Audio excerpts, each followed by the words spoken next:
Hi guys, maayong aga. Ayan, welcome to my mini vlog ulit. Another day, another vlog, syempre.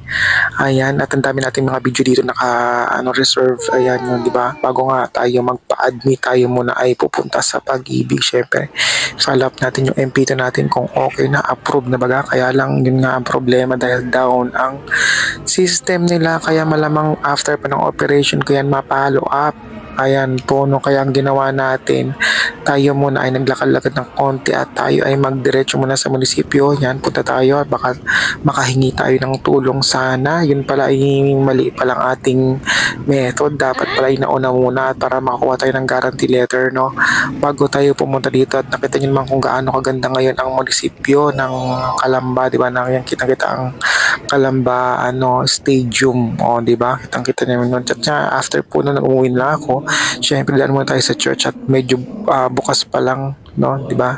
Syempre sana ay mag-guide tayo at mag-okay ang ating operation niya at mahal na senior. Kaya don't forget to like, comment and share po sa aking mga next video. Thank you very much, mama.